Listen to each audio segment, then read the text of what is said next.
and welcome back to the wonderful podcast. I am in a very good mood today, and I'm feeling very pretty. Oh, so pretty. All right, today's podcast, we're going to be talking about, relationships. No, we're going to be talking about divorce. We're also going to be talking about how to avoid it. Huh? The petty jumped out. I said, how to avoid it. Oh, that's funny. You know, when you go out, or when each of us goes out, it still records our voice. The other person just can't hear it. So it's a little bit easier to edit like that. That's good. So, yeah, we're going to talk about divorce. We're going to talk about keeping the spark alive and all about that. So Heather and I both have experience in this subject, sadly. Oh. You know, it's no secret that I was married before Mark. It's no secret that I've had a divorce.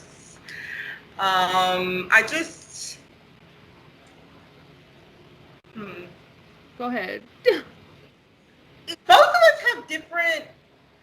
of us have different experiences in that aspect, right? Yeah. Mm-hmm. Mine was more of oil water. Mine was an abusive marriage. That's why I got out of it. I got 2 beautiful kids out of it, so I do not regret it one bit. And my divorce was very, very bad. Like ugly? It was ugly. My divorce was very ugly.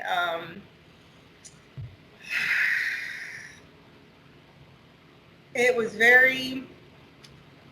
the other person was very petty. The one thing that we never argued about, though, is whether or not we were good parents. Both of us agreed that the other was a good parent because we were, and there was no sense in lying about that. Right. But, you know, when it came to me and the way that the other person talked about me, that was a completely different story. Completely different story. So, yeah. Yeah. I've been the child of that kind of divorce. Where the parents are not so nice about each other. I don't know if y'all did, or if you had to deal with that, like, negative talk in front of your children. But no, that's well, one that's thing we good. never had to worry. Except for the in-laws. Yeah. He used to tell his parents not to say things, but I mean, it got out. My kids used to. There was this one time when my child was like. We told him we couldn't afford something, and my son goes, "Well, Daddy gives you over $1,000 a month," and I'm like, "Excuse me?" So, and this is when he was really young. I mean, he was like 5, 6 maybe. And you know, you have a 5 or 6-year-old telling you that, and I'm like, "Yeah, that is for your livelihood. That's for the roof over your head and food on your table. That's for bills." You know, like, yeah. And you know, I confronted him. He's like, I don't talk about that in front of the kids. And I think it's one of those things where him and his current wife were talking about it, and my son overheard. And you don't realize what your kids can hear. You need to think about this when you're talking, even if they're little. When you're talking about the other half, you need to watch what you say in front of them, even if they're little, because they do comprehend that stuff. Yeah. So I mean, I'm not going to sit there and point fingers and things, you know, because that shit like that happens. You just got to be very aware of what you talk about in front of them, because they pick up everything. I mean, you even get that from your daughter too. She's 3. Yes. And something I saw from like a divorce lawyer was that when you tell your child that the other parent is bad, you are telling your child that they are half bad. Which I never really thought of, but when I look like in hindsight in my situation growing up, that makes so much sense as to why I felt a lot of things that I felt growing up. Because there are things, like my parents just, they don't like each other at all. And I'm like both of my parents in different ways. And I now as an adult like that, but as a kid, like I would get like, you're just like your father, you know, or like you're loud like your mom or whatever. And I don't know, I didn't see a problem with it. Like as an adult, I don't see a problem with it, but as a kid, it made me very self-conscious. And I had like this weird back and forth with my parents. Like as a child of divorce, there was just always this need to like please the other one and not do, you know, something the way the other, you know, one wouldn't want to see or whatever. And it was like constantly, it was exhausting. It was constantly having to like change who you are as a kid. And kids shouldn't have to go through that. No, they shouldn't. It's not fair to them. It's No. not.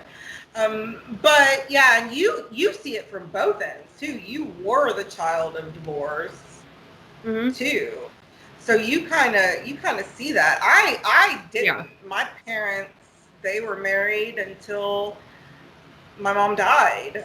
Yeah. So I mean, they were married forever. Right. And they were together when they did have their problems, but they always fixed it. They were always together. So that's the role models that I had. Right. Growing up. What's funny is all three of us girls, even though we had that example of, A marriage. yeah, how marriage can be and how marriage should be, all three of us got a divorce. And that's okay. And, you know, people, I feel like there's a lot of stigma around divorce. You know, sometimes things just don't work out. If my parents, you know, a lot of people say, like, stay together for the kids and shit like that. At no point in my childhood, I will say that, at no point in my childhood did I ever wish my parents had gotten back together. My parents were terrible for each other, and we saw that even as kids. And it was so bad and so toxic with them apart. I cannot imagine what my life would have. I would have a lot more problems than I do now if my parents had stayed together. But from watching how ugly their divorce was and how ugly, you know, other things were that went on with them, it helped me kind of navigate our situation differently. I live with my ex. We live in separate rooms. He has his room, I have mine. Maria knows all this, but you know, I have a room, he has a room. I've been sleeping on the couch because I didn't get my stuff from my old house, but I just got my stuff from my old house. So, you know, we had our ugly moments for sure because we weren't in the same place. And Maria and I were talking about this before we got on, which is that it takes time to be okay with the other person. And for me personally, like I was emotionally checked out of my marriage because I had tried and tried and tried and tried and tried. And then I'll never forget, it was February 10th of last year. Yes, of last year. It's February 10th. And Mike wanted to take me to go to like a really nice dinner that was expensive and whatever. And I got all dressed up. And I sat on the couch and I cried. And he was like, "Why are you crying?" And I was like, "Because you're doing all of these nice things for me that I've like needed." Not that I needed that. It was like, it was just the being in tune with each other and like doing things together. It wasn't fancy dinners. But I was like, "You're doing it." And like, I'm checked out. Like I'm not in the marriage. And then we went to dinner that night and we both cried over dinner. But since I was checked out and Mike wasn't, like we have had our ugly arguments. We've had fallouts. You're going to. Right. And it took a little more than a year to get to where we are now. Like, I mean, even just a couple months ago, we had a really ugly falling out. But like now we're just like really happy for each other. I've been telling my daughter's father for months and months, like, I really just want you to be happy. Um, you know, I love you, but it's not in a romantic way. My love for you is like, you are the father of my child, and he's a good dad, and he's a good person. Like, he really is. We just don't work on, like, somewhere it just doesn't fucking work. We don't give each other all that the other one needs. And like, I've kind of been picking that apart, like, while I've been living here. And then like while we've maneuvered dating other people, like where we kind of fell apart, and it's really like fundamental parts of a marriage. Like, I cannot give him the emotional sensitivity that he needs, because I've tried, and it's not me being mean to him. We're just wired differently. And I am a very like, okay, I have goals, and like I like to do spontaneous things, and I like to keep things interesting all the time. And Mike is more of a complacent person, and there's nothing wrong with that. It's finding your equal in that. I want to be doing something new all the time. I have new ideas. I have new business ideas. I want to go, like, I was like, oh, I need extra money. I'm going to go, drive and do Postmates. Whatever the case may be. Like, I'm always trying to be doing something. And, Mike is more of I enjoy the little things in life. Like, he wants to, like, tend to a garden and be at home. And that's fine. I have no problem with that. But in that sense, like, I don't feel pushed enough. And I need that personally. And I know that I'm not as sensitive to his needs as I should be. And, we were talking, there was someone, there was a girl that he's friends with, and they talk, like, just to explain the stark difference, when they talk about emotional issues, she'll pull out a feelings wheel and talk to him about what he's experiencing. I will never do that. I'm not being a dick. Like, I'm not being rude. I don't have the patience for that. I was raised on, and then I was continuously taught through therapy, like, acknowledge your feelings, feel your feelings, don't dwell on your feelings, feel it, move on. And for me, that feeling it period is shorter, which is ironic due to my mental health issues, but it's shorter than other people's feeling it. So we're able to coexist as a friendship unit. We are very happy for each other. Mike came to me recently and said, I finally understand what you mean when you say you love me on this like platonic level. And we've been very happy for each other with, like, dating and stuff. He was not happy with me dating my ex, but that's because my ex was terrible. But he's, been very encouraging about this new person in my life that I'm talking to. And I've been very encouraging with him, because we really just want each other to be happy in that aspect, but also happy as individuals. So, my parents were never like that. And as much as my parents' situation, like, fucked me up as a kid and all the way into adulthood, it taught me what not to do. Because when you take people to court, like, our situations are different. Mike and we want to sit down with a mediator, come up with our plans together, be on the same page, and move forward. We don't want to get courts involved and get ugly, because what ends up happening is you go through months and months and months of just going back and forth and telling each other that the other one's shit, and then you end up right where you started, and your kid has a bunch of fucking trauma, and that's not what I'm trying to do.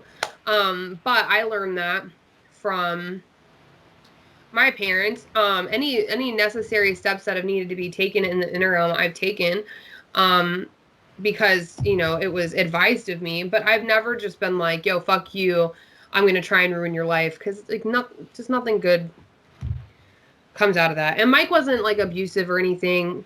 We never had any issues like that. It just didn't work. And that's okay. Yeah, well, and that's the thing that a lot of people, whenever we were starting out, splitting up, they were like, You have shared custody, you have joint custody, yet he was abusive to you. I'm like, he's never once touched the kids. He's never once been rude to the kids, been mean to the kids, said anything to the kids, emotionally, physically, or anything like that. He's always been a wonderful father. And I stood by that. Mm-hmm. I said he may not have been a good husband, but he was a wonderful father. Right. You could be a shitty partner, but a good parent. Yeah, exactly. You can. And, you know, he's with his new wife, and they're doing great.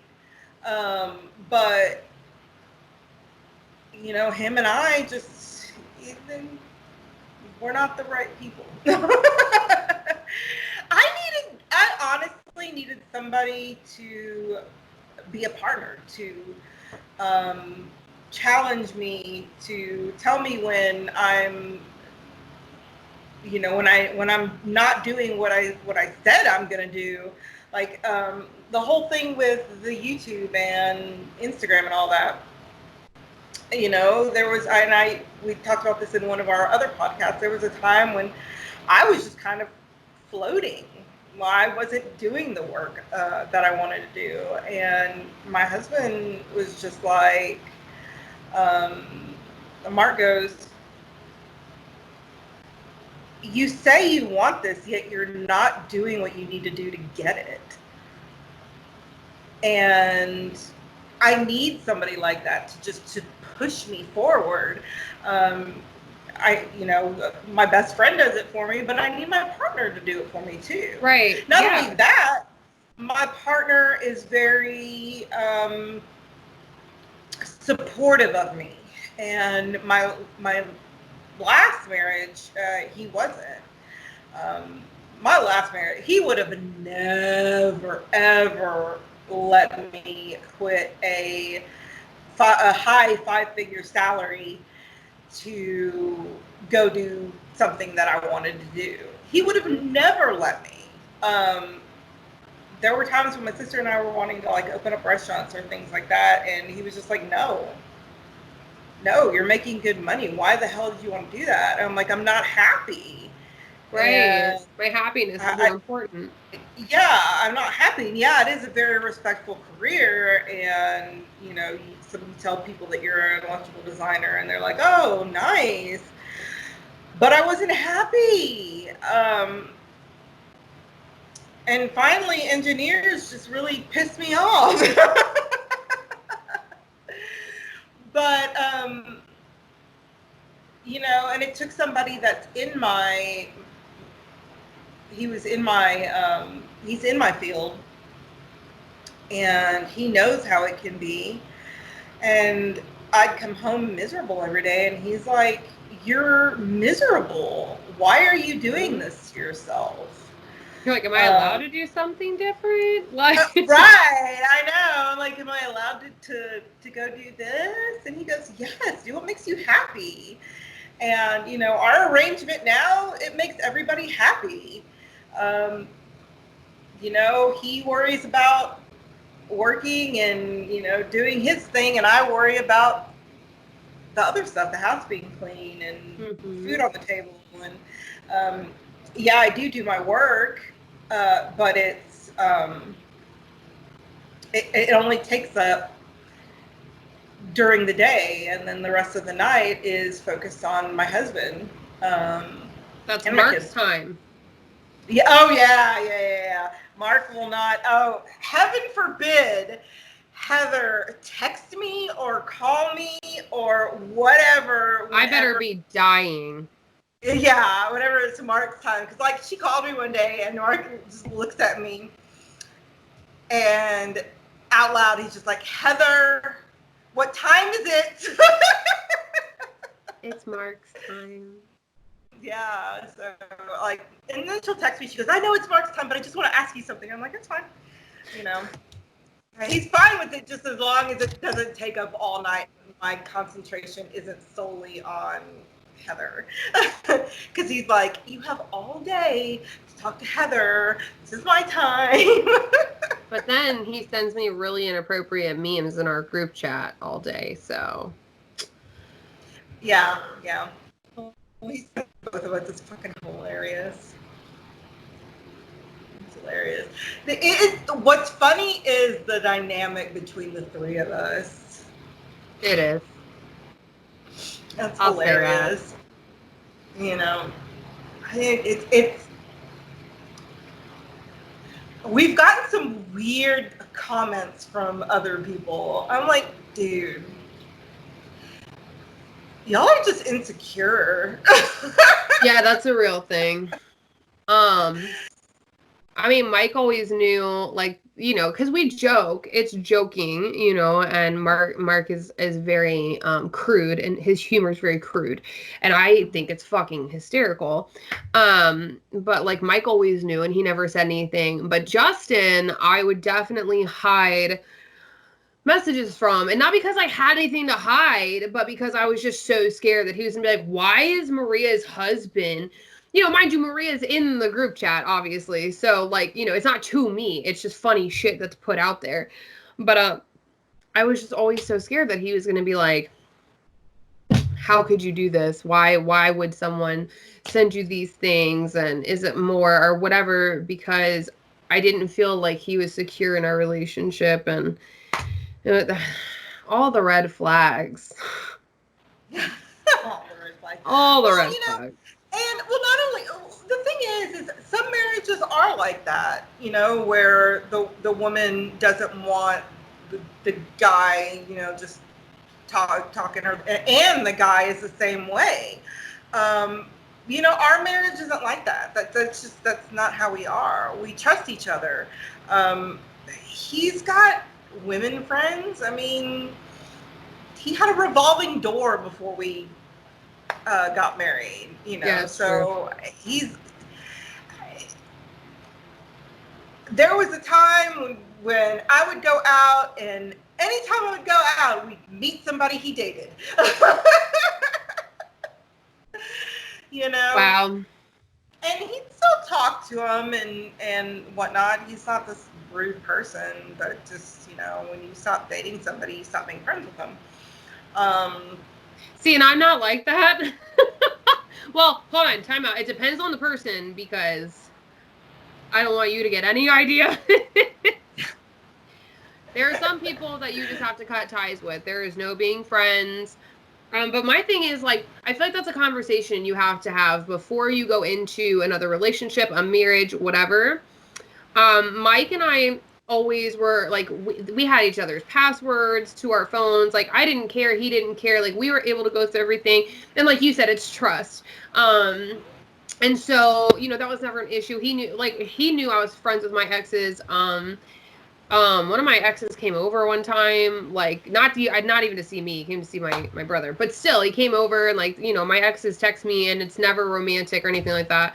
Well, it wasn't until recently. I'm just like, well, because you're single. Come on. I know. I'm not. I am, and now I'm not. Now it's time to get Heather. Come on. It's like I'm single, but like I'm not available because my mind is okay. So we'll get. Hold on. Yeah, we're gonna segue into that.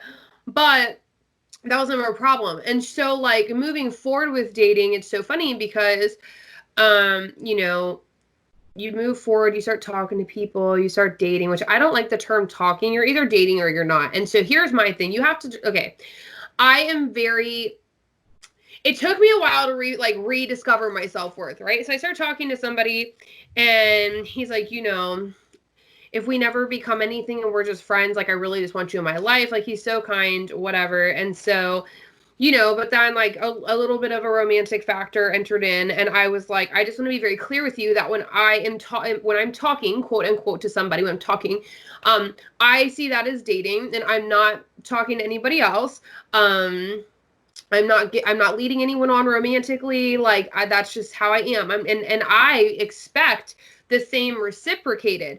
Now, that being said, like, you know, so talk about exes, like, if you talk to your exes and y'all are friends, that's fine. If you have female friends that, you know, call you boo and babe and whatever, that's fine. As long as it's not like you're gonna go stick it in her, I'm fucking cool with it. Just like if my exes are writing me like, oh my God, I miss you, I can be like, oh, that's great, I miss you too, friend. I don't want your penis. Okay? Right, yeah, exactly. You know, but I feel like that's something that has to be agreed upon, because some people are, like, some people just do. They feel like you can't be friends with exes, or they feel like it's not appropriate, or that there are certain exes that are inappropriate. Like, for me to be friends with my most recent ex, I feel like that would be inappropriate for a plethora of reasons, not only because of the nature of our relationship and how it ended, but also just due to the manipulation that goes back and forth, and I would be too scared that a friendship would be coerced back into something unhealthy. So stuff like that, like unhealthy situations, I don't agree that you should, this is just a personal opinion, I don't agree that you should stay involved with that type of ex. But if you broke up amicably, or if you didn't, and like you guys work things out later and you're cool and you do, things are forgiven, and you know that it's nothing sexual, knock yourself the fuck out. And someone might listen to this and go, that bitch is dumb. That's fine. I've never had a problem with it, because I feel like it shows another level of trust. And when you show somebody that level of trust, a lot of times people don't want to break it. Exactly. Like my husband and I, we use Face ID on our phones, and I know his password, and I have an alternate ID on his phone. Like there's two Face IDs, so I can open it and just sit there and go through it. I don't. I mean, because I don't want to look at his shit. You know. And with me, all I do is play games. I play online games and stuff. But you know, same with him. I mean, he really doesn't care. But the thing is we were very, very, very open and honest with each other in the first place. Those that don't know or that hadn't heard this story before, you give me hope. I said you give me hope. My husband and I started out as fuck buddies. We were friends with benefits. I had gotten out of a divorce. He had gotten out of a divorce, and we were not looking for anything. We just weren't. He was one of my really good friends because he helped me through my divorce. He helped me actually get out of my marriage. He helped me stand up for myself and get myself out of the situation that I was in. Mm-hmm. And we started out screwing each other in our work parking lot. I would say let's talk about the places. No, we don't have to. Yeah, in our garage parking lot. We would meet up there, and yeah, it was very interesting. So, you know, because we worked together, and then we just when we talked. I mean, there are things that his family doesn't know about him that I know, and there's stuff that my family doesn't know about me that he knows. Right. And we're okay with it. And we have an agreement on that aspect that a lot of people would not have. Mm-hmm. But that is the way that our marriage works. And we're not jealous, and it's not like he's going out there screwing other women. So, I mean, it's the way that you look at things. And the thing is I was okay with it before we were married. I was okay with it while we were dating. Why would I not be okay with it while we're married? Right. You know? And that's the complete difference. That's the whole thing about trust and communication. You need to communicate what I was just going to go into communication. Thank you. Go ahead. Yeah, you need to communicate what you're okay with and what you're not. See, so if I had a problem with I'm trying to like dance around the subject because we don't want all of our business out there. Fair. I mean, with me, it's okay with me, but I don't want his business out there. You know, he would talk to me and he's like, if you're not okay with this, you need to tell me. Mm-hmm. And, you know, and even now, if I tell him, hey, look, I'm not okay with this, that's it. Right. Because that's the way we are with each other. If right. you're not okay with it, if this is something you're uncomfortable with, then it's not going to happen anymore. Mm-hmm. But I'm fine. You know, it works both ways. So I love the you're talking about like the trust because I've been told that it's a good quality of mine. I don't know how much I agree with it, but I tend to trust people until you give me a reason not to trust you. Right? So like this person that I've just recently started talking to, he has the password to my phone because I don't fucking care. Because if you want to go look through my phone and I know he's not going to, but I'm saying if you want to go look through my phone and get mad at me for something, knock yourself out. But I gave you that, so I'm showing you that I don't have anything to hide, right? That's how I personally am. However, this, the same isn't always reciprocated by other people, which is fine with me. But like you said, communicate, be honest, tell me why. Not because I need to be going through your shit, but just make me understand or like help me understand like maybe why you have reservations or insecurities or whatever. And that's something that I feel like I run into a problem with every relationship of mine is that I am a super fucking over communicator to the point that I annoy people. Ask Maria how much she talks on our phone calls. That's fine though, because I don't talk very much. I'm not a huge talker. We just work. We just balance. I'm a big over communicator. And sometimes, and this is why I'm really grateful. Number one, a marriage doesn't work. A relationship doesn't work if you're not consistently communicating. If you're not consistently communicating your goals, your needs, your wants, your no-nos, like everything. So that's a big thing. No relationships work without communication. But I think there is something special about when you can communicate with somebody, but then they just understand how to communicate back to you. So for me, I have borderline personality disorder. Something invalidating or something even somewhat that seems like defensive makes me defensive. I get very like, right? I had a conversation a couple days ago where I started talking about something and I started talking about my feelings. And the person on the other end of my phone was like, listen, this conversation is going to be more than I can handle.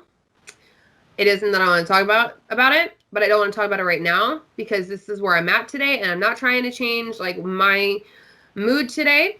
But it was very respectful. It wasn't like, bitch, we're not talking about this. Cause my experience in past relationships was like, I don't want to talk about it. No, I don't want to hear what you have to say. I don't care what you think, like shit like that. So to have somebody like take a step back and go, listen, obviously like you're feeling some type of way and I want to be here for you. But right now, like I don't have the mental capacity to be there for you or to engage in this topic was very new to me. And I think that's important is like when you're with somebody, you have to learn how to communicate with them. With Mike and I, Mike, he like legitimately thinks that he has an auditory, not an auditory delay, but like he has a problem processing information. Like sometimes I'll say something to him and then he's like, what? And then I'll say it again. And he's like, I heard you. But it's like his brain is catching up with what I said. That's an ADD thing. Yeah, and I didn't have a lot of patience for that because I didn't understand it. And like now, like, Mike and I have these problems. We still do, and it's fine. I'm not mad about it, but like, I'll be saying something and I'll be like, and I'll like try to finish my sentence, and then he tries to finish it for me and it's wrong.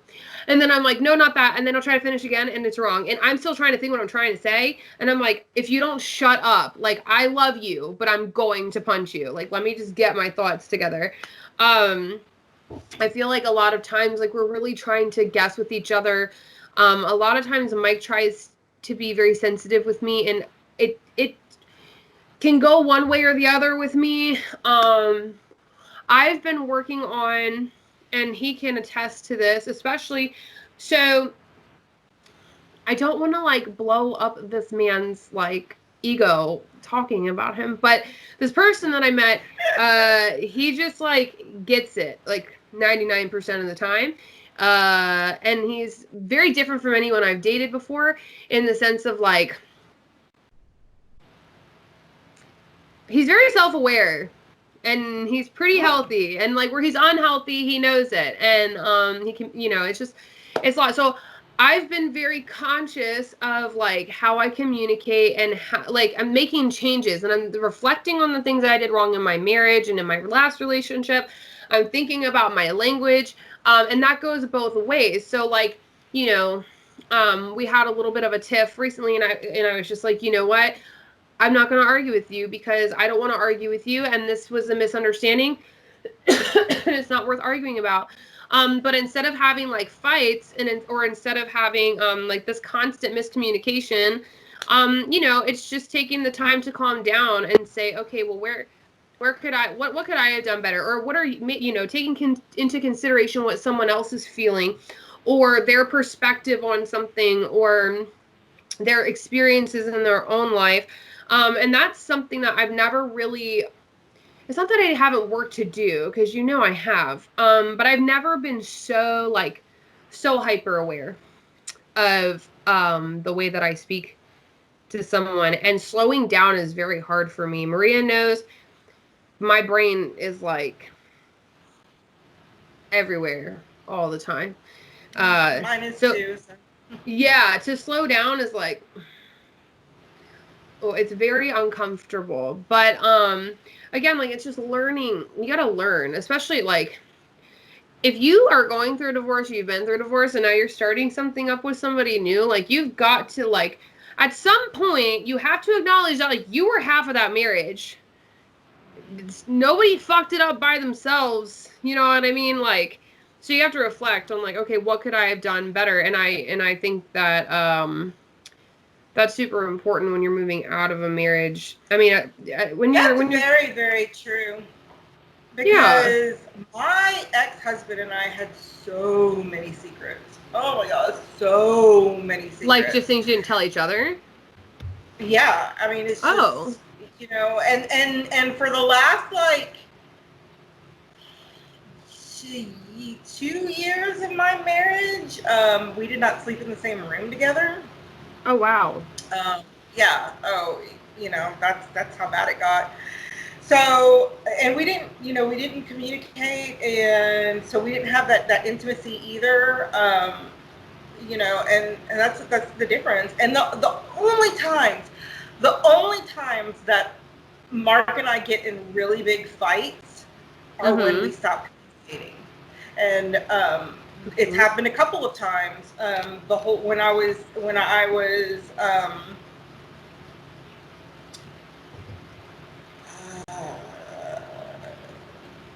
anytime I was going like through a depression or whatever, I didn't communicate, and he calls you out on it.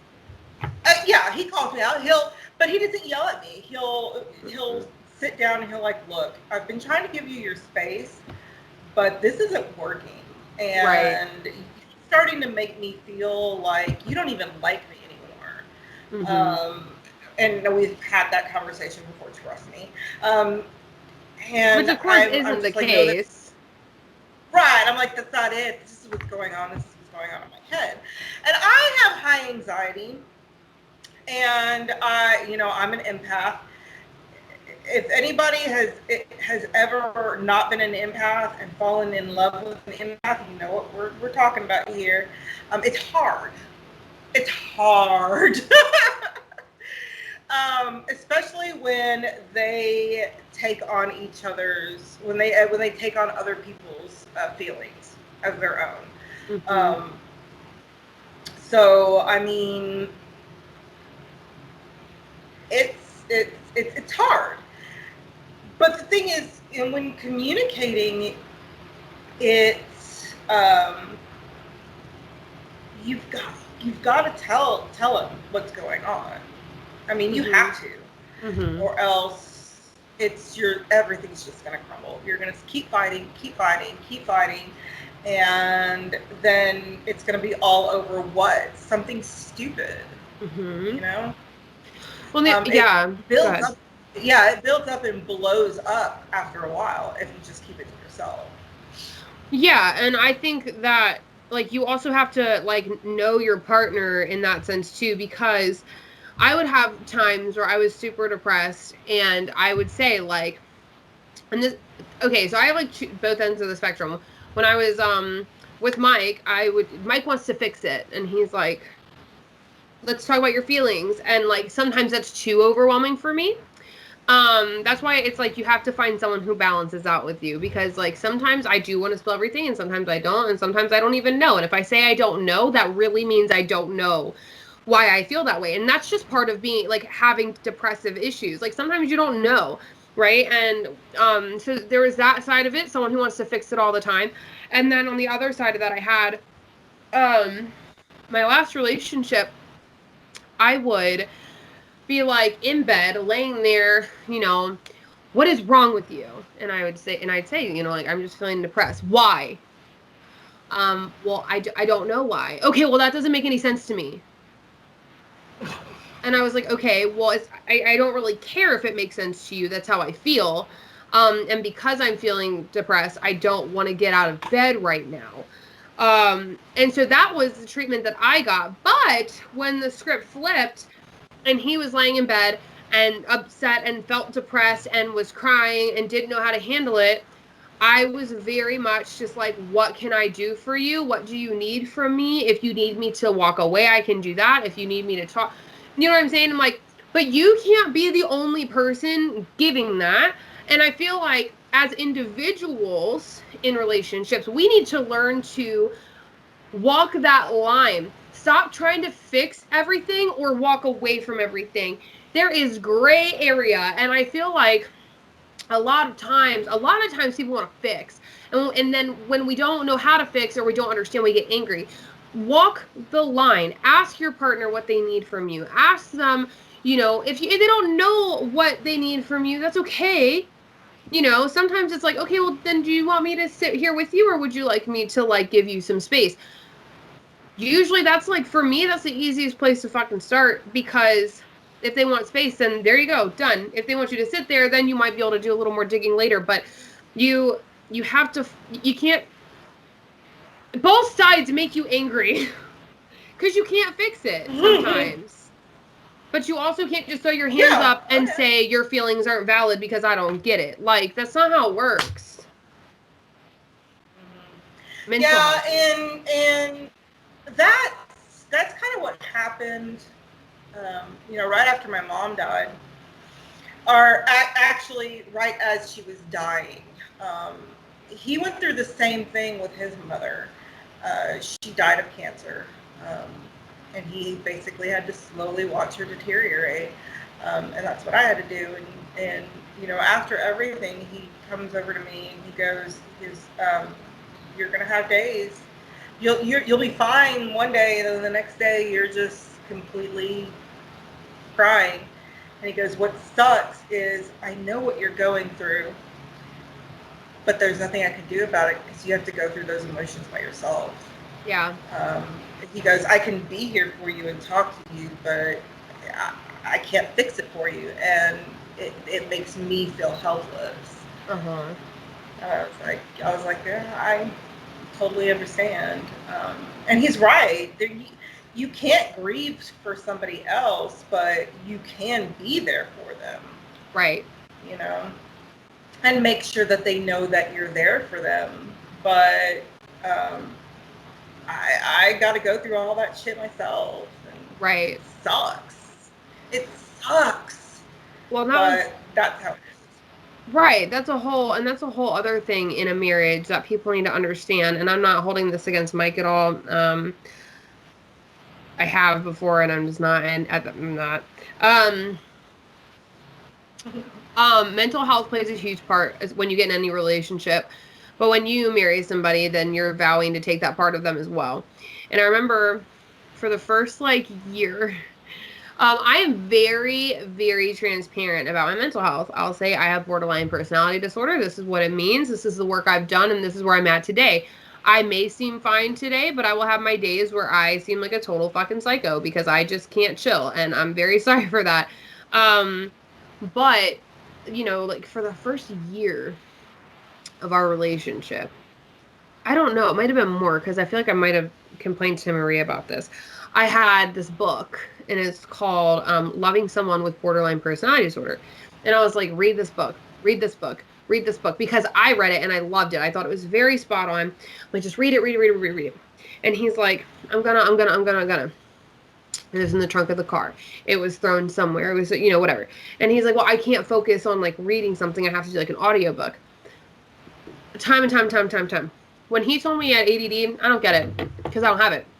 But I took the time to sit down and read the things that he told me to read. If you look at my bookshelf over here, I have books on narcissists. I have books on people who are on the spectrum. I have books on mindfulness. I have books on all things that relate to people in my life, because I feel like when you love somebody, this is my personal belief, when you love somebody and you care about them, then you do the work to understand them so that you can have a more effective relationship with them. If you are on the autism spectrum, like my younger brother, then I need to learn how to communicate with you in a way that's effective, that you'll actually hear what I'm saying. Or if you are a sociopath, I have a book like that over there, I need to understand that, you don't fucking care. My feelings are, you know what I'm saying? I'm not even gonna waste my time. If I have a book, I have anxiety books, everything else, I need to understand, I want to understand the people that I love in my life. And so I don't feel like it's too much to ask for that to be reciprocated. And that was something that really hurt my feelings for a long time. I just felt like I did not matter. And it seems like such a small thing, but it seems like a small thing until you start having to deal with what your partner's mental health actually looks like, and you don't know what the fuck to do. You know what I'm saying? And that was something else. And when I was leaving Mike, when I was ending our marriage, all of a sudden, everyone was like, it's borderline. It's borderline. And I'm like, if any of you took the time to understand my mental health properly, or if you just took the time to talk to me about my mental health, you would understand that this is not borderline. This is an accumulation of a lot of things that have happened that I have been fighting for a long time. And I'm just at my breaking point, basically. And that's another thing. When your partner has a mental health disorder, you can't throw that in their face when they all of a sudden decide either they don't want to be with you or that they want to do something that you don't like. You can't call the mental health card. That's fucked up. Oh, I had that shit thrown at me a lot. By your ex? A lot. Yeah. I have anxiety. I have a really, really bad anxiety. And then, with the whole empath thing, I end up getting, it's hard because I get depressed sometimes. And he didn't understand that. Mark understands it a lot. And he's like, okay, well, I guess I'm not going to see you tonight. And I'm like, yeah, I don't feel good. I'm going to just go lay down and go to sleep. But, he understands. I mean, he may not understand it, but he empathizes. Gets it. He gets it. Yeah. He gets it. Yeah. you know, because he's completely different. He doesn't, if he gets upset or depressed, he's just like, you know, push it back and keep going. Right. I'm not like that. I'm far from that. Something devastating happens and I crawl into bed and I will sleep for a week. And that's okay too. You know, I won't function. And he knows that, though. That's something he knows about me. You know, I don't function when I'm depressed or upset. We're completely different people. But he's also not going to sit there and go, oh, get over it already, and you pull your ass out of bed. Right. Mark won't let you wallow, though. No, he won't. Like he goes, his thing was... Which I love. I understand what's going on. I understand what you're doing. Like, he let me have, like, I had like 3 days. Mm-hmm. And then I got up and I took a shower. And he goes, what'd you do today? I said, I took a shower. He goes, okay, well, that's a step in the right direction. Right. You know, and then I would go and I would, you know, do some cleaning, do some of this, do some of that. And then I got to the point where I was out here in the garage working again and doing my makeup, and we're doing our podcasts and all of that. I had to go through my thing. Mm-hmm. And you know, it took a few days. It took a while, but he allowed me to slowly get back into things. He didn't just was like, get over it already and you know, do this. He allowed me to slowly work up to where I needed to be. Right. And that meant a lot. It means a lot because I know him and I know the way he is, and he just pushes everything back and he does what he needs to do. Right. I'm not like that. I'm not built like that. And for him to may not understand it, but he knows that that's what I need in order to get through it. But you're right. Yeah, he will not allow me to wallow. Well, and sometimes it's that too. It's not necessarily understanding personally what it feels like, but it's understanding your partner enough to appreciate and respect how they process things. Yeah, exactly. I think too, there's like so many things going through my head, and I don't want to jump around all over the place because I know that we tend to do that. But it's hard because there's like so much to talk about, and there's so much that we can, you know, talking about, and because this not only is about, you know, keeping your spark or keeping the marriage alive, but it's also communication is a huge deal when you're going through your divorce too, and when you're especially if you have kids and you're trying to co-parent together. Communication is key. If you don't communicate, then it's going to be shitty all the way around, and your kids are going to suffer for it. Yeah. So I mean, there's so much to talk about. I mean, we could probably go on for like hours. We won't, I swear, but we'll be here for a bit. Well, it's like we were talking about, Marie said, keeping the spark alive. Something for me that keeps the spark alive is like surprise me with something, right? And so like the other day, I told Marie about this. I think I told you, I should have told you about it if I didn't. I was with my new friend, and we had gotten food, and I was gonna drop him back off at his house, and he's like, hey, come, let's go here real quick. And he took me to this like really private, like beautiful spot, and we just sat in silence. And like, that's all it fucking takes with me. Like, just like something that you know might be meaningful to me, that like will bring my mind to a different place, that's just not your everyday shit and is kind of like a little bit of a surprise. Like, I love shit like that, right? And I wasn't getting a lot of that at all. Even like with my last relationship, like we didn't leave the fucking house. The most excitement we had was going to the goddamn gym, which I love the gym, but I'm like, can we just do like literally anything? Literally anything. Right. Well, you know, and that's the thing too. Everybody has their own way of showing and receiving love. And that's always been like with me too. I've never been a materialistic person. Yes, I love things and I love to buy myself things, but I've never been very materialistic in the fact that you have to do this for me. Right. You know, the way I love to receive love is by the little things. Yes. Like when I first started being staying at home and working from home and all of that, being cooped up before all this stupid Corona shit, being cooped up, Sundays was our days. He would take me out, whether it was to just drive around, to go shopping, to, you know, just go do something. He wanted me to get out of the house because he knew I was cooped up in the house all the time. Right.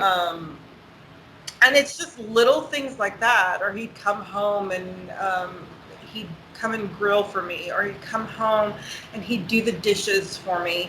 Because he knows, you know, I'm dealing with the kids all day and I'm trying to do, you know, my business on top of making sure the house is good and making sure dinner's on the table and all of that. When he sees that I'm overwhelmed, he'll cook for us, and or do the dishes, or yes, he can, or, you know, just do something, or just sit down with me and we'll watch barbecue videos, or we'll play video games, or, you know, things like that. We don't have to sit there and actually be doing something. I'm okay with just being there. Right. I mean, even Heather knows this. Yeah, even Heather knows this, because when she comes over, we don't expect anything from each other. We just exist. I mean, we do things, but I mean, we don't have to have every minute of every day planned out. No. It just being in the presence of the one that you love, and, you know, sitting there talking to them for a little bit, or watching something that you're interested in, or doing some kind of experience with them, it means the world, more than any monetary thing. Absolutely. And that's how I am. So you've got to know your partner's love language. Oh, for sure. I'm like, as far as like the way I give love a lot of ways, I think I can say that. But if I, like, sometimes I'm very gift showery, and not gift showery because, and it's not like I'm gonna go buy you nice things. It's like, if that's how I am too, though. Right. It's like, that's okay, how I show my love. I love to buy people gifts. I don't know why. I just do. It's fun for me. Well, it's like, okay, if I know this is your drink, right? Like, when I see you, I'm going to bring your drink. And it's not a huge gesture, but it's just showing that I know you a little bit, right? Exactly. Yeah. That's exactly how I am too. If I see something, really, I'm like, ooh, this reminds me. I'm like, ooh, right. This reminds me of you. I'm gonna get it. Or it's like, you know, if you go out to a meal, that's time spent. It's not about me spending my money on the meal. It's about the fact that we're going and we're having a meal together. And it was so funny because we went and did this thing the other day, and I was like, you have no idea. Like, I don't care how much money I spend. I don't care, like, what I get, or, like, what I've gotten, or what I get, or what I, you know, whatever. That is priceless to me. Like, that I mean, not that it's a competition and you have to make up for it, but I'm saying, like, if that was the goal, like, you did it. And it was just 15 minutes, like, in a spot, you know, and that was it. And it was just so nice. And I was listening to both of us, and I would like to point out the fact that listening to this podcast, at no point have you heard either one of us say, men just don't get it. Men do the most. Men do da-da-da-da, because it's not about men fucking up. Everybody, like, everybody fucks up. Everybody has tendencies to not know how to properly love. So, I know a lot of times when you hear women talk on a podcast about relationships, you hear a lot of what almost comes off as man hating. And I've been very mindful of, like, I've been listening to our language, and I don't think you'll ever hear Maria or I'd be like, men, like, I'll joke sometimes, like, men suck, because I joke about it all the time because I'm in a bad spot. But no, I don't think that. Yeah, you'll never hear us sit there and do that, because it's a two-way street. Like I said, it takes two people to have a successful or a fucked up relationship. And even in successful relationships, there are fucked up times. Like, and it's on both. Right. And you need to know your partner's love language. And this is a very real thing. I know people are like, a lot of people are just like, they think that's just the farce. It's not. You need to know, like, my love language is completely different than my husband's. I have to have like experiences, or, you know, like little things time. Quality time, little things that show me that you love me and that you know me, and that, you know, I'm not just this person coexisting with you. Right. His love language is touch, intimacy. Okay. That's not how I show a lot, you know, but I've had to learn that. I've had to learn that's what he likes. That's right. How he is. He wants the intimacy. He wants the touch. Of course, you know, sex, yes, but it's not just that. It's you know, human touch. Mm-hmm. That's what he likes. That's his love language.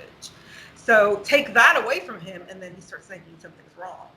When you also have to understand that a lot of times, I had a therapist tell me this, your love language will change based on just like what you're going through, or where you're at in your life, or if, like, you know, something in your life has changed. So, like, when I met my ex, I don't remember what my love language was, but I knew it had changed, right? And my top three are very close to one another.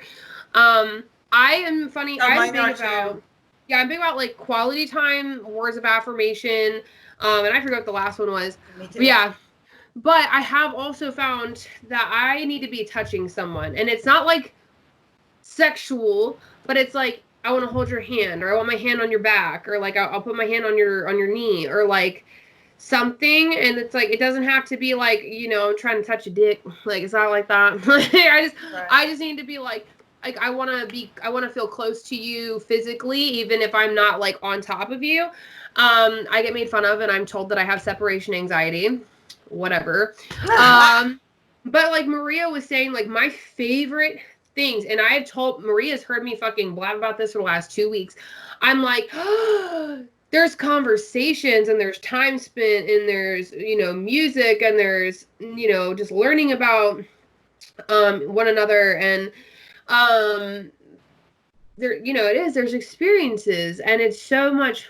And experiences does not have to mean we go fucking cliff diving together. Like, it just means that you fucking do something together. And for me, it takes me back to a place, a time in my life that I want to say was simpler. It was not, but mentally it was simpler, of just sitting in the car and having conversations, or just, you know, sitting back and whatever, like, you know, watching, like she said, watching videos, or talking about your goals and your dreams, or sharing your talents with somebody, or talking about your family, or whatever the case may be. Like, those things, those little things are so much more important than, like, some people love going, I will say this right now. If I'm getting to know you, don't take me to a fucking movie. I don't like dates like that. I don't like doing things like that when I'm getting to know you, because my attention's not on you. And it's different if, like, it's okay, this is gonna sound so weird, I know. It's different if you're showing me like a documentary of something that you're really interested in, that I know you're interested, that I know you've seen it, and then we have a conversation after. It's different if you're showing me, you know, I don't know, videos of things that inspire you that you've seen, and you want to talk about it. Like, that's one thing. But to just like I don't like things where you're just like, you go into something and you're not really giving each other your time. You don't really have to give it any thought, you know, that that's like a big, I don't know why. Mike and I were married for 4 years. I mean, technically we're still married, but we saw one movie together, and it was the only movie we saw together, and it is one of my favorite movies, but it was a musical. We both really like musicals, and we went and saw it, and it's become kind of like a family movie, and we discussed afterwards, and that was a little bit different, but there was also a drive to see it because it was something that Mike knew was a musical. He knew the premise behind it. There's something that he like genuinely had interest in, and I was like, okay, cool, whatever. Like, I hate going to the movies. They just give me the heebie-jeebies. I'm super paranoid. Don't judge me. But I hate going to the movies. I don't know, but like that was different. There was a purpose to going. You know what I also think? Okay, we're gonna have a deep moment with Heather really quickly. I think it's also that's what my mom always did with us. My mom, with my time with my mom, like we didn't spend a lot of time with my mom. Most of my time was in front of the TV or in a movie theater. So maybe that's part of it. I don't know. And, you start like when you become an adult, you start relating things back to like, why am I like this? And I think parts of the reasons that I'm like this, like growing up, my mom bought us a lot of things. And my mom, took us to the movies all the time, and we didn't do a lot of talking. And I didn't feel supported in my interests as a kid. Like my mom wasn't at every game or every practice or whatever. And like that was my struggle as a child, was with my mom and my relationship with my mom. And now as an adult, I'm like, I don't want your money. I don't want your things. I want your mind. I want to know who you are. I want your time. I want to experience something with you. I want your conversation. I think that those issues growing up molded me to go the opposite way. Honestly, I don't understand. If someone could explain to me why people are materialistic and not on a shitty level of like, because people suck.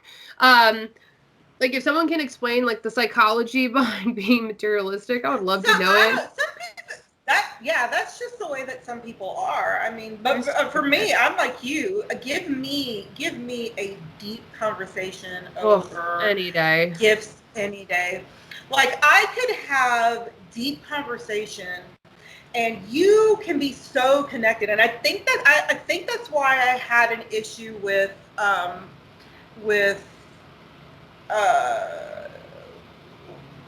when Dylan left anyway, is because him and I used to have deep conversations about everything, about life, about and that can be, you can have intimacy like that with your friends too. Yeah. Because Heather and I do that too. But I think that's why it really hit me so hard, is because when we would talk, and not only that, we'd talk every day. When we would talk, we'd have deep conversations. Right. And that to me means like the world to me than anything else. Heather and I could talk for 4 hours on the phone and talk about everything and nothing, but we have those conversations, and that's the thing. That's our love language. So yeah, I think that's why, and I love having epiphanies. That's why me too. That's why things with Dylan, whenever Dylan left, I went into a deep depression because I didn't have that anymore, and I used to have that all the time. Right. And you was saying, your love languages do change. Yes, my husband's love language changed. He was never this touchy-feely person, and I used to be. It wasn't until we got married, and I want to say 3 years into our marriage, 4 years into our marriage, I think so. I went to Autodesk University, and it was for a week, and that was like a turning point, because after that, he would not stop touching me. He was like, don't ever leave again. Yeah, it was almost like it was like that, because he was not a cuddler. And I mean, even my ex-husband wasn't a cuddler. He was just not a cuddler. He was not a cuddler. And then ever since then, it's like he has to be touching me. Some part of me has to be touching him, or some part he has to be touching me. And I'm just like, I told him, I'm like, this is bad advertising. Okay, you can't do one thing and then completely do a different thing. That's And funny. it's just, yeah, it's funny. And for me, it's always been deep conversations, and I don't know why that is. Yeah. I really don't, but it's always been deep conversations for me. And the way that I show has always been gift giving. Always been gift giving. Yeah. So, I mean, ask Heather. I'm always sending her shit. No, for real though. That's very true. Always sending. I mean, like when we started the podcast, she had this little her plug in her headphones. Her headphones, so that went with your phone. The little headphones that had the little speaker. And this one day, I'm like, I'm sending this to you. And she didn't believe me, and there she had a Yeti on her doorstep. I did, and I do. And I found out that you can get attachments that plug into your phone. Mm-hmm. Oh, yeah. Bitch. I'm about to be going ham. Oh, yeah. I don't film with my phone. I film with a Rebel. But, yeah, you can get attachments to your phone. There's so many things that you can do, and I'm just like, but that's the thing, and of course, when I start decluttering my makeup, I of course give it to my sisters, and then I send, I can't ship a huge ass box to Heather because that would be like $100 just to ship shit to her. So whenever I see her, I like give her all the stuff. So, I mean, it's just, that's how I am. That's how I've always been. And it makes people uncomfortable sometimes. But the thing is if you're my friend or boyfriend or husband or whatever, okay, and we're friends, and you sincerely show me that you just want to be my friend, and there's nothing else that you want from me, like nothing else, I'm going to give you everything. She's not lying. Because that's how I am. That's how I am. I give all of me. Yeah. And that's what I had told Dylan. I was like, you're friends with me. If there's nothing that, if you show me that there is nothing that you want from me, I will give you all of myself. Yep. That ended up completely destroying. Yeah. And that's the thing is, like, you know what? I want to just before we laugh at ourselves. That was kind of what I was saying earlier about it takes a strong person, and Maria and I are both like this. It takes a strong person to be fucked over so much and you still continue to give yourself to people, without hesitation. And Maria, I feel like, is at more of a point, like you just said, where it's like, okay, well, if you show me, I'm more of a, I will give to you until you show me. But once you show me that you're going to fuck me over, that's it. That's it. Unless you're a toxic relationship, in which case that will keep coming back to you until I hate myself. Aside from that, though, no, but seriously, like, as far as friendships go, yeah, I will give and give and give and give and give. And I think that what I will say about that is that when you do that in friendships with people of the opposite sex, it can be taken the wrong way. I've learned my lesson. Yeah, same. That's why I have to be so short with people now, and they're like, oh my god. I'm like, nope, yep, you're cool, friend. Yep.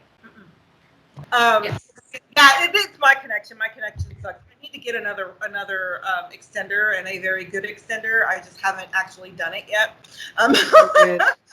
because the extender I have sucks.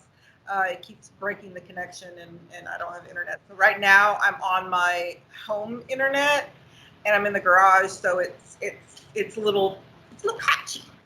But no, what I was saying is this is going back to our last podcast of self-respect. Have enough self-respect for yourself to, if somebody's taking advantage of you and you know it, it's not a give take. Because Heather and I have a give relationship, okay?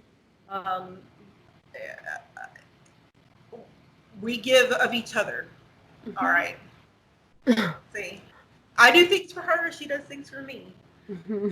That's why she needs to come over here and live here so I can have my own private hairstylist. It's very true. But no, I mean, it's a give take. That's just how we are. That's how we've always been. She's never expected anything from me. Mm-hmm. But if you're in a friendship or a relationship or whatever, and they start to expect shit, they just expect shit. And I've had so many friends like this, so many friends. They just, start to expect you to spend money on them, or you to do this for them. That's just dumb to me. I'm so sorry. Oh, I've had friends like that though. Yo, they're shitty. I mean, I have too. Yeah.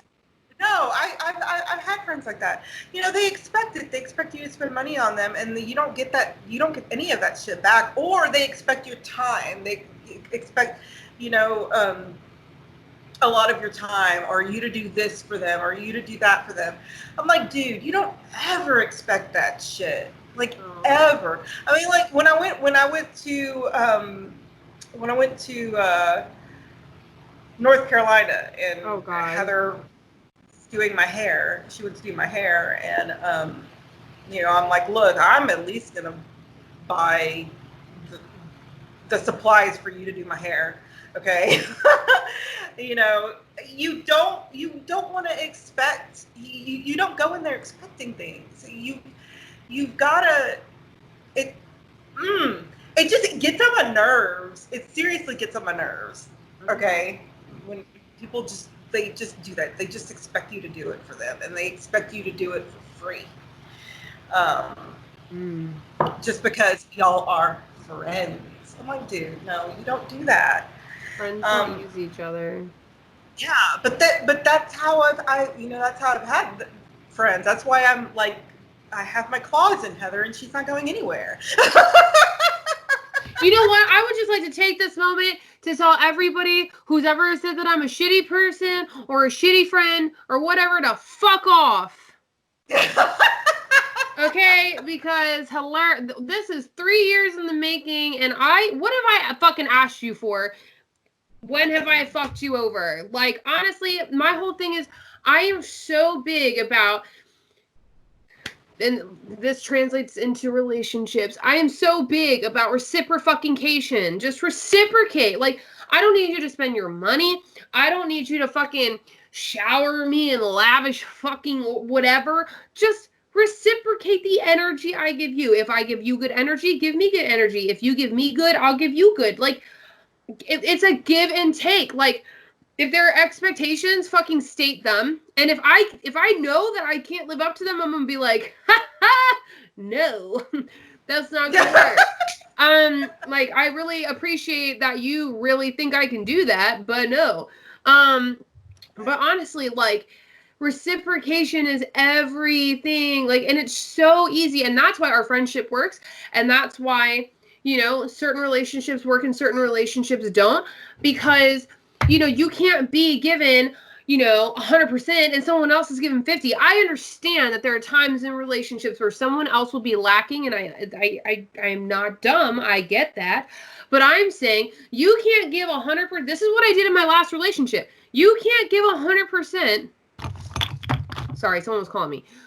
You can't give 100% all the fucking time while someone else drags ass all the fucking time, but then still expects more from you somehow.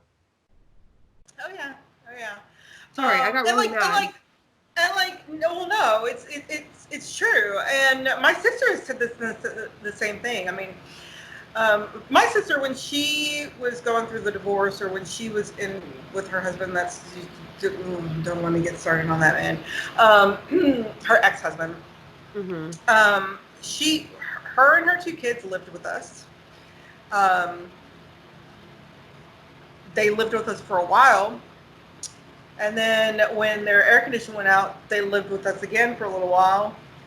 And, I'll go out, and when I was on hard times, I'm like, dude, I can't afford to do this. She's like, I'm paying for you. And I'm like, no, I do not, because I don't like people paying for me. And she goes, dude, this is not, I go, you pay for me all the time. She goes, this is not a tit for tat. We don't keep score here. No. You helped me when I needed it the most. Mm-hmm. And you were having issues in your marriage. And, that you gave us a place to stay. You're always there with open arms. And, you pay for things when you can and whatnot. At least let me do something for you. Mm-hmm. And I'm like, yeah, okay, fine, whatever. Okay, fine. But that's how it is. And that's how it should be. That's how it should be. But it's for, I've had the friends where they were like, they only called me because, Maria is going to pay for it. That's so dumb to me. Like, they've done that before. I've had friends that have done that before. Who do I have to throw these hands at? Like, I will fight someone. Yeah, and then I wouldn't hear from them for like a month, and then then again they're like, oh, again, and then again, and then eventually I stop responding to them. I've had a lot of friends like that, and my husband is just like, it's because you're so nice. People like to take advantage of you. So. How fucking unfortunate is that? Yeah, I know. God forbid you just be nice to people. I know. It sucks. But I mean, what can you do, really? Honestly. Fight a bitch. Like, what do you mean? Throw them hands. Don't listen to me. I'm ignorant. No, you're not. You're not. I don't know. How did we get on this subject anyway? I have no fucking idea, because this is what we do. Every time my brain was like, okay, bring it back, it was just like, no. Oh yeah, because we were talking about love languages. And how, wow, we really got away from that. Well, no, because you were saying you don't understand how somebody's love language can be monetary, gift giving. Yeah, not gift giving, but receiving gifts. I don't understand. I didn't know. It's not even that. Like, I understand. I just don't understand people who are materialistic in the sense of like, they need expensive things. Like, if he doesn't buy me a $20,000 ring to propose me with, I'm not marrying him. Like, why are you dumb? Like, why are you stupid? I would be looking at my man and I'd be like, listen, this is like, if you have a preference, right? My preference is white gold with aquamarine. I don't agree with diamonds because diamonds are one of the most common whatever, but they're expensive because of the wedding industry, and I think that's dumb. So I like not white diamonds. I like white gold and I like aquamarine. I don't care if the shit is the size of a fucking speck or if the shit is the size of this fucking beauty blender. Like, not that big, but like, do you? But my thing is, I would rather you spend less money on a ring and then, we have more money to invest into something together, or spend less money on shit for me because I'm an uptight piece of shit, and fucking we can invest that into something that'll make us more money so that we can live the lifestyle that we want to live and have the experiences we want with that money. You know what I'm saying? That goes back to wanting experiences. Like, I would rather invest in a business to make more money down the road so that we can go travel and we can go do things together. Like, that's more important to me than, oh my God, I have to have, you know, what that woman say on that fucking, I don't know if you saw that Target video. She's like, my watch is like, was like $50,000 or something. Like, who the fuck cares? Well, that's something. It's a status thing, you know. Oh, fuck your status. You're all shitty. Some people love having that big old ring and, you know, all of that shit. I mean, I'm not even wearing. Like, what void are you filling? Right. And my engagement ring, it was I do white. I'm always white gold. So it was a white gold ring with a 5-carat white sapphire. And I didn't wear it. And Mark was like, why don't you wear your engagement ring? I'm like, dude, the thing is so fucking big, and I don't want to get shot for that thing.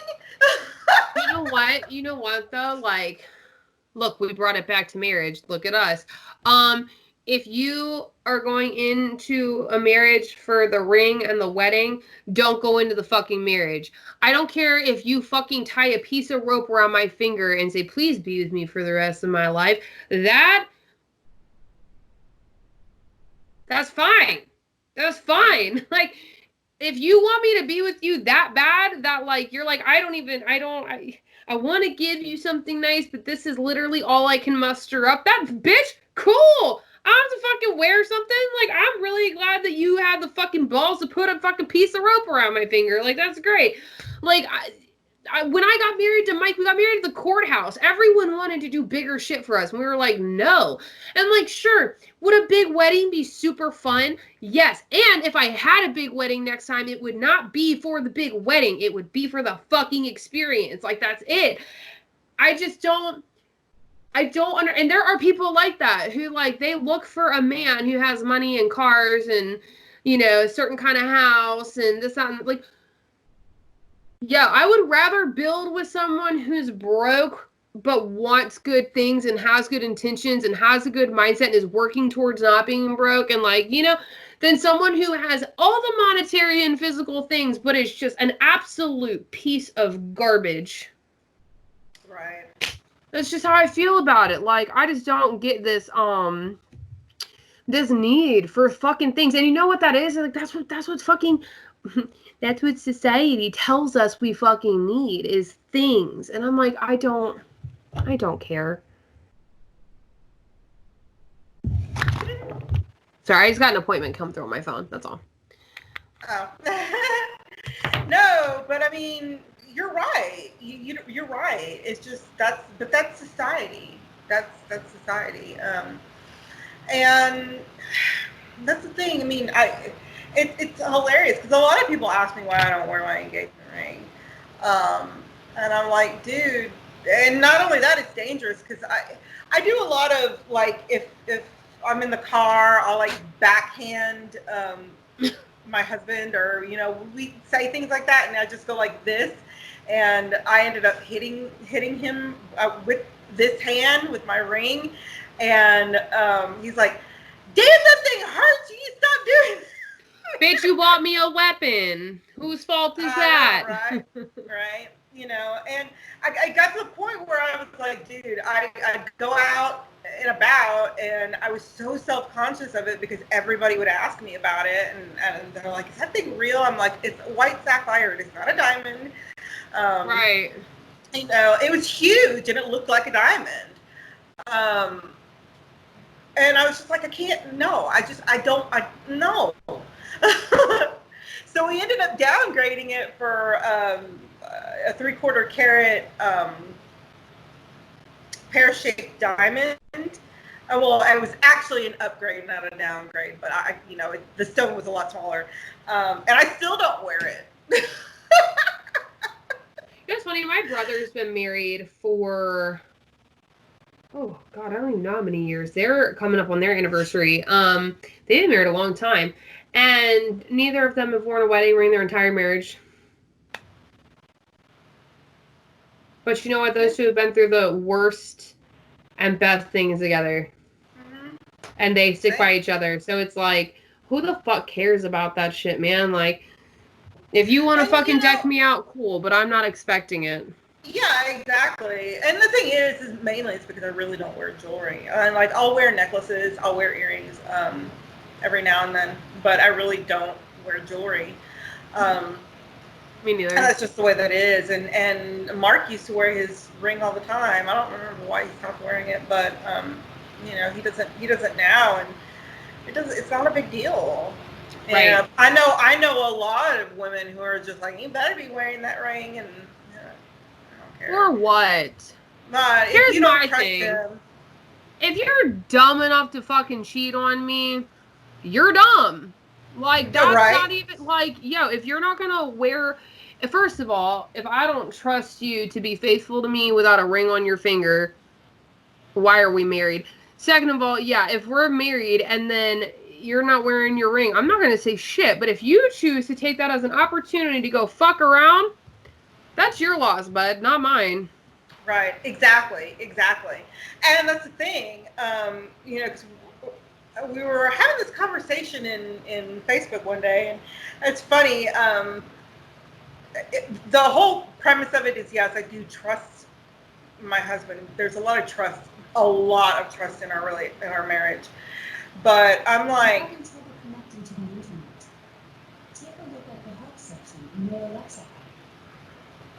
Alexa just talked to me. I heard that. No, we have the utmost respect and trust. And the thing is okay, it's gonna hurt. It's gonna hurt. But yeah, if you do decide you want to cheat on me, I'm gone. I know that I can stand on my 2 feet. I know I can support myself. I know I can support my kids. Right. I don't need you. I want you by my side. Oh, the healthiest words spoken. All right. I don't need you. I want you. Right. Yep. And same thing with him. He doesn't need me. Yeah. He doesn't need me. He wants me there. Right. So yeah, if you're gonna cheat on me, then you better hope I don't fucking find out. Truth. Because bye. And that's the thing. If you do cheat, I'll eventually find out. Right. You can't hide that shit forever. No. So, but bye. There's no second chances in that. No second chances. No. So. This is a lot. We do this every time. Yeah. We're way over an hour. But that's the thing. When we talk, we start getting into it and just, talking and lose track of time and everything. So. That's okay. Yeah. So I guess we'll on to next week. I don't know what we're going to talk about, but we will talk about something. Something. It'll be great. So you guys have a wonderful Wednesday, or whenever you are listening to this podcast. We will talk to you later. Bye. Bye.